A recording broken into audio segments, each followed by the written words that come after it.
بسم اللہ الرحمن الرحیم۔ سیرت النبی صلی اللہ علیہ وسلم کا سلسلہ چل رہا ہے۔ لڑائیوں کی مال غنیمت اور خیبر وغیرہ کی زمینوں کی پیداوار کا حال سن کر کسی کو یہ شبہ نہ ہو کہ اب اسلام کی غربت کا زمانہ ختم ہو گیا ہوگا اور پیغمبر اسلام صلی اللہ علیہ وسلم بڑے آرام و احتشام کے ساتھ زندگی بسر کر رہے ہوں گے۔ نہیں، ہرگز نہیں۔ حقیقت تو یہ ہے کہ آپ صلی اللہ علیہ وسلم اور آپ کے گھر والے گھروں میں جو کچھ آتا وہ دوسرے ضرورت مندوں اور محتاجوں کو دے دیا کرتے تھے، اور خود آپ صلی اللہ علیہ وسلم کی اور آپ کے گھر والوں کی زندگیاں اسی تنگی اور غربت سے بسر ہوتی تھی۔ خود فرمایا کرتے تھے کہ آدم کے بیٹے کے لیے ستر چھپانے کو ایک کپڑا اور پیٹ بھرنے کو روکھی سوکھی روٹی اور پانی کافی ہے، اور اسی پر آپ صلی اللہ علیہ وسلم کا عمل تھا۔ حضرت عائشہ رضی اللہ تعالیٰ عنہ کہتی ہیں کہ آپ صلی اللہ علیہ وسلم کا کپڑا کبھی طے کر کے رکھا نہیں جاتا تھا، یعنی ایک ہی جوڑا کپڑا ہوتا تھا، دوسرا نہیں جو طے کر کے رکھا جاتا۔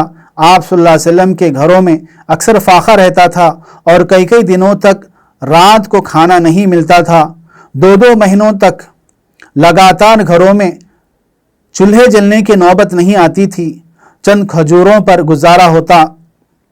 کبھی کوئی پڑوسی بکری کا دودھ بھیج دیتا تو وہی پی لیتے۔ حضرت عائشہ رضی اللہ عنہ فرماتی ہیں کہ آپ صلی اللہ علیہ وسلم نے مدینے کے زمانے قیام میں کبھی 2 وقت پیٹ بھر کر نہیں کھایا۔ ایک دفعہ کا ذکر ہے کہ ایک بھوکا آپ صلی اللہ علیہ وسلم کی خدمت میں آیا۔ آپ صلی اللہ علیہ وسلم نے ازواج مطہرات میں سے کسی کے یہاں کہلا بھیجا۔ جواب آیا کہ گھر میں پانی کے سوا کچھ نہیں۔ آپ نے دوسرے گھر میں آدمی بھیجا، وہاں سے بھی یہی جواب آیا۔ غرض 8-9 گھروں میں سے پانی کے سوا کھانے کی کوئی چیز نہیں نکلی۔ ایک دن آپ صلی اللہ علیہ وسلم بھوک میں ٹھیک دوپہر کو گھر سے نکلے۔ راستے میں حضرت ابوبکر صدیق رضی اللہ عنہ اور حضرت عمر رضی اللہ عنہ ملے۔ یہ دونوں بھی بھوکے تھے۔ آپ صلی اللہ علیہ وسلم ان کو لے کر حضرت ابو ایوب انصاری رضی اللہ عنہ کے گھر آئے۔ ان کو خبر ہوئی، دوڑے ہوئے آئے اور باغ سے جا کر کھجوروں کا ایک خوشہ توڑ لائے اور سامنے رکھ دیا۔ اس کے بعد ایک بکری ذبح کی اور کھانا تیار کیا اور سامنے لا کر رکھا۔ حضور صلی اللہ علیہ وسلم نے ایک روٹی پر تھوڑا سا گوشت رکھ کر فرمایا کہ یہ فاطمہ کے یہاں بھجواؤ، اس کو کئی دن سے کھانا نصیب نہیں ہوا ہے۔ حضرت صلی اللہ علیہ وسلم نے جب وفات پائی تو حالت یہ تھی کہ آپ صلی اللہ علیہ وسلم کی زرہ 3 سیر جو پر ایک یہودی کے پاس گروی تھی۔ جن کپڑوں میں وفات ہوئی ان میں اوپر کی طرف پیوند لگے ہوئے تھے۔ آپ صلی اللہ علیہ وسلم کبھی کسی کا احسان لینا گوارا نہ فرماتے تھے۔ حضرت ابوبکر رضی اللہ نے ہجرت کے وقت سواری کے لیے اونٹ پیش کیا تو آپ صلی اللہ علیہ وسلم نے ان کی قیمت ادا فرما دی۔ جن لوگوں سے تحفے قبول فرماتے تھے ان کو اس کا بدلہ ضرور دیتے تھے۔ ایک مرتبہ ایک شخص نے ہدیے میں ایک اونٹنی پیش کی، آپ صلی اللہ علیہ وسلم نے اس کا بدلہ دیا تو اس کو برا لگا۔ آپ صلی اللہ علیہ وسلم نے ممبر پر کھڑے ہو کر فرمایا کہ تم لوگ مجھے ہدیہ دیتے ہو اور میں جو ممکن ہو اس کا بدلہ دیتا ہوں تو ناراض ہو جاتے ہو۔ آپ صلی اللہ علیہ وسلم لین دین کے معاملات میں بہت صاف تھے۔ فرمایا کرتے تھے کہ سب سے بہتر وہ لوگ ہیں جو قرض کو اچھی طرح سے ادا کرتے ہیں۔ ایک دفعہ کسی سے آپ نے اونٹ قرض لیا، جب واپس کیا تو اس سے بہتر اونٹ واپس کیا۔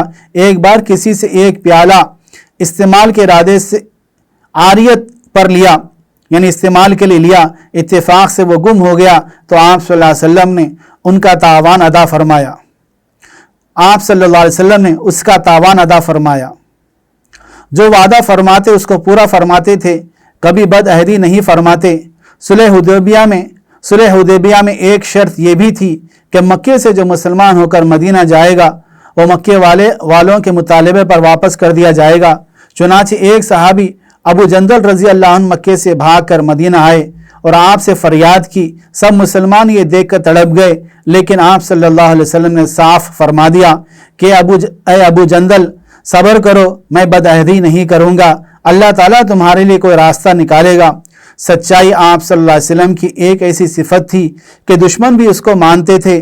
ابو جہل کہا کرتا تھا کہ محمد میں تم کو جھوٹا نہیں کہتا، البتہ تم جو کہتے ہو اس کو صحیح نہیں مانتا۔ آپ صلی اللہ علیہ وسلم شرمیلے بہت تھے، کبھی کسی کے ساتھ بدزبانی نہیں کی، بازاروں میں جاتے تو چپ چاپ گزر جاتے، بھری محفل میں کوئی بات ناگوار ہوتی تو زبان سے کچھ نہیں کہتے، لیکن چہرے مبارک سے معلوم ہو جاتا آپ کی طبیعت میں بہت استقلال تھا۔ جس چیز کا پکا ارادہ ہو جاتا پھر اس کو پورا ہی فرماتے تھے۔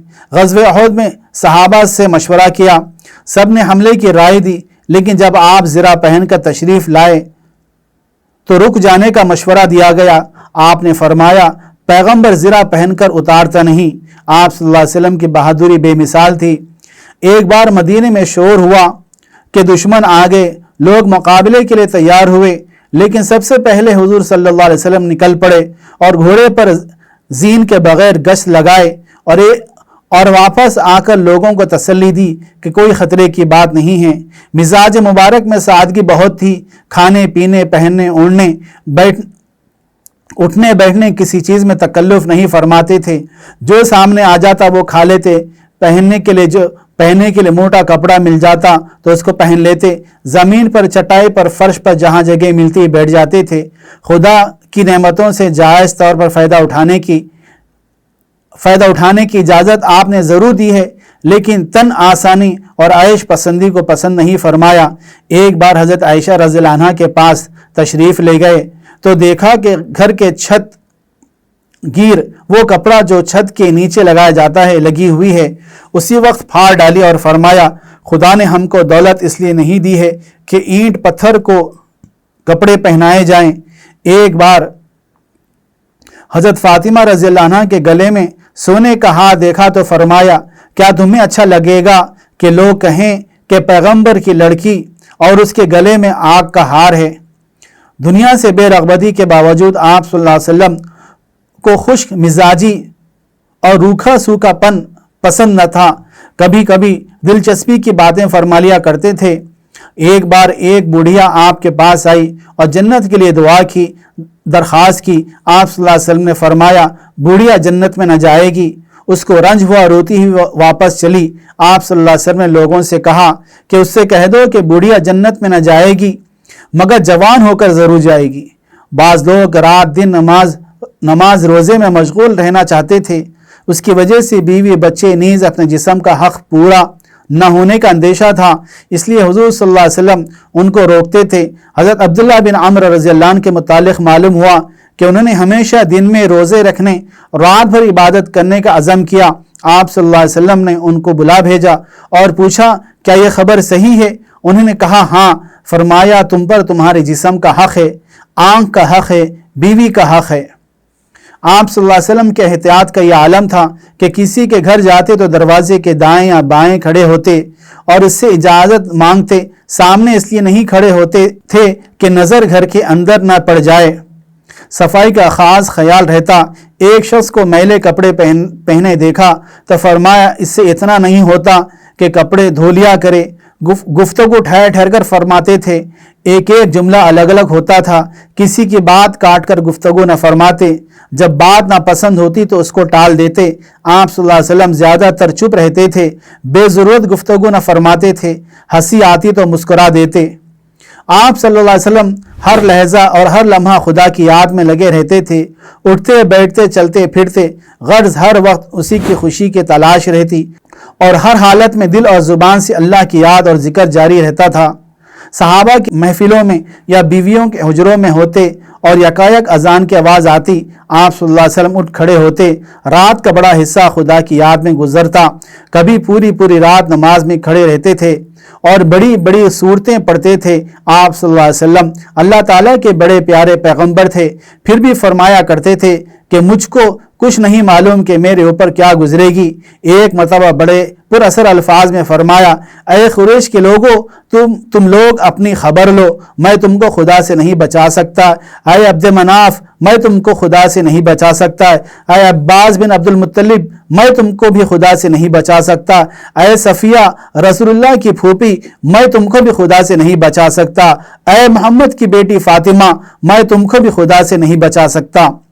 ایک صحابی کا بیان ہے کہ میں ایک بار حضور صلی اللہ علیہ وسلم کی خدمت میں حاضر ہوا، دیکھا تو آپ صلی اللہ علیہ وسلم نماز پڑھ رہے ہیں، آنکھوں سے آنسو جاری ہیں، روتے روتے ہچکیاں بند ہو گئی، ایسا معلوم ہو رہا تھا کہ چکی چل رہی ہے یا ہانڈیاں ابل رہی ہے۔ ایک بار آپ صلی اللہ علیہ وسلم ایک جنازے میں شریک ہوئے، خبر کھودی جا رہی تھی، آپ صلی اللہ علیہ وسلم خبر کے کنارے بیٹھ گئے اور یہ منظر دیکھ کر رونے لگے، یہاں تک کہ زمین بھیگ گئی۔ پھر فرمایا، بھائیو اس دن کے لیے سامان تیار کر لو۔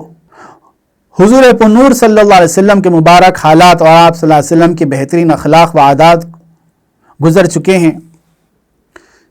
اب اس کی کوشش ہونی چاہیے کہ حضور صلی اللہ علیہ وسلم کی زندگی کی ہم پیروی کریں اور آپ صلی اللہ علیہ وسلم کی بتائی ہوئی باتوں پر عمل کریں، اور خدا کی خوشی حاصل کرنے کا یہی ذریعہ ہے، اور دین و دنیا کے بادشاہت کی صرف یہی ایک کنجی ہے۔